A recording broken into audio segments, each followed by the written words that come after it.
So in this video, let's talk about finding the tension in spring forces. These types of problems seem to be the more challenging problems, but again, we're just going to break it down, okay? So I have this block here, and it's attached to some sort of wire, and there's some sort of spring. Now the block is static, okay? It's not moving, it's static, okay? So well, that's nice to know. Okay, well, so if I'm looking at this, the first thing, well, I actually draw my free body diagram prior to that, and we're given that theta is equal to 61 degrees. Okay, we're given that theta is equal to 61 degrees. So the first thing I like to do is find the magnitude of this vector here. I like to find the magnitude, and I'm going to show you why. So the first thing I'm going to do is find the magnitude, and well, okay, well, that's nice to know. So we know that the force of tension is equal to the magnitude times its unit vector.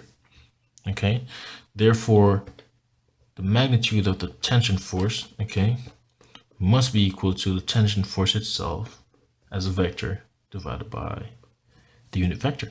Okay, now we know the tension force is mg. Okay, so I don't think I've given you the mass of the block, but let me give you. So the mass of the block is 4 kilograms. Okay, so the mass of the block is 4 kilograms, and we're given the angle. Okay, so we know this is mg. So notice is mg010. And we're going to divide that by the unit vector. Well, remember we said that the unit vector, typically we say this is cosine of x, cosine theta x, cosine theta y, cosine theta z. Okay, well, and this is why I like drawing my free body diagrams, because actually I'm doing a bunch of geometry here. So if I draw a line down here and I make a beautiful triangle, and I have my theta here, I'm going to say to myself, what component of this triangle can I relate to give me the y component of my tension force? Okay, and you can see if I take sine of this angle, I'll actually get the unit vector, because sine relates y to the actual vector itself. So sine is opposite over hypotenuse, which will be my unit vector itself. So I have to take sine of the angle, which would be my unit vector. Okay, hopefully everyone understands that. And so if I plug this in, if I plug in the mass, which is 4 kilograms times the gravitational force, 9.8 meters per second. Okay, so if I take 4, and I'm just going to leave my units for now. If I take 9.8, okay, and since it's in the y direction, I'm not going to worry to write a vector. I'm going to divide that by sine of 61. And so when I do the math for that, I get the magnitude of the tension force to be 48.8 newtons. Okay, so sweet. So now that we've gotten that out the way, okay, so now that we've gotten that out the way, now we could go ahead and start solving the problem. So the magnitude of the tension force is equal to 44.8 newtons. Okay, well, that's nice to know. Okay, so now we got to think intuitively. Okay, we know that the force of tension, it's a vector, and so it's in the x direction, it's also in the y direction, it's also in the z direction. Okay, so we know that, let's look at the y direction first. We know that dp, dpx dt is equal to the net force in the x direction. Okay, and we know that all has to add up to 0 newtons, because again, I'm sorry about that. I'm looking at the y direction force. Let's look at the y direction force first. Okay, that all has to add up to 0 newtons. Okay, and the reason why, well, if I look at the block, okay, the only force I have pulling on it in the y direction is the gravity. We have gravity that's pulling it down, but because the block is static, there has to be a force that's equal and opposite that will cause a block not to drop or fall. And so that's actually the tension force. And so the net force the sum of the net force in the y direction has to add up to 0. So we know gravity. We know that there's gravity that's pulling it down. So the force that's opposite has to be the tension force. Okay, so the tension force in the y direction, well, what is that equal to?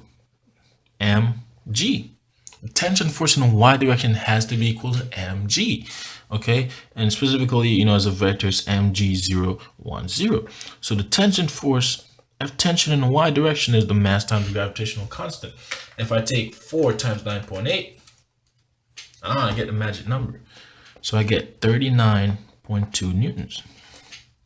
So the force of tension in the y direction is 39.2 newtons. And that makes intuitive sense, because if gravity is pulling down like my free body diagram says, well, the tension force has to be equal and opposite in order for that block not to move in the y direction, okay? So that's nice to know. Now, let's talk about the x direction, okay? We know that dpx dt, that's also equal to the net force. This is a vector, the net force in the x direction. And we say that has to add up to 0. We say the net force in the x direction has to add up to 0. Why? Because the block is static. It's not moving. It's neither is it moving in the x direction or the y direction. Okay, so the sum of the forces have to add up to 0. Okay, well, that's nice to know. So, well, how do you go about finding the x coordinate? Well, remember, any force, so the force of tension, so, and this is not a vector since I'm breaking down a component, but the force of tension in the x direction, well, what is that equal to? That's equal to the magnitude.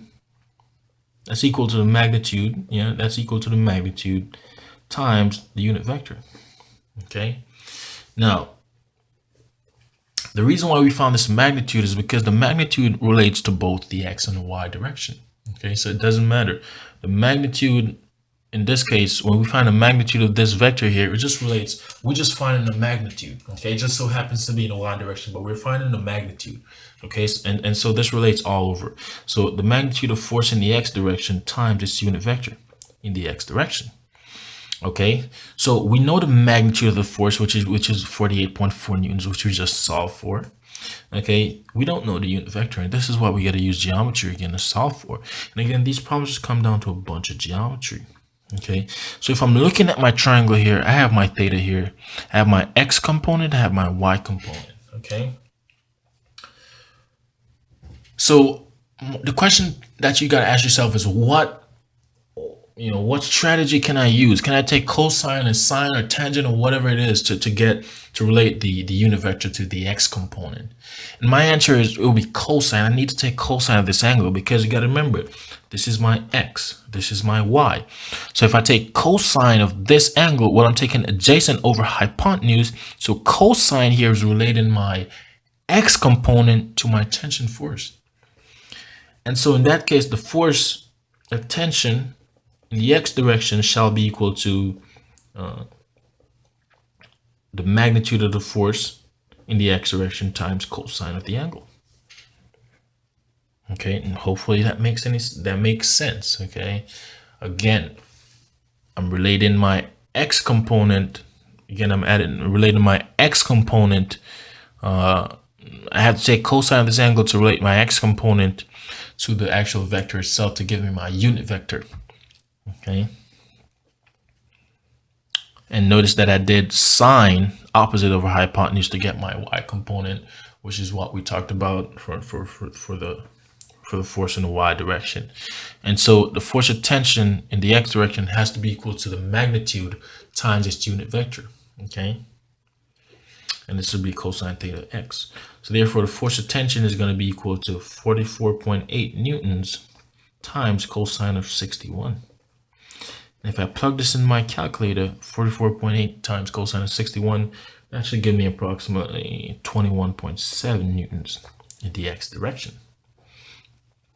And so bringing it all together, we know the force of tension has to be equal to 21.7 in the x direction, 39.2, which is opposite of gravity, in the y direction, and 0 in the z direction, again, because we're in the xy plane here. We're not doing anything with z.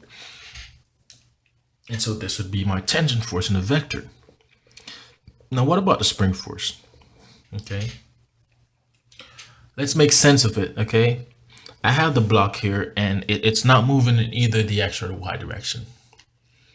Okay, it's static. Okay, so intuitively, we should make sense of this, that the spring force is going to be equal and opposite.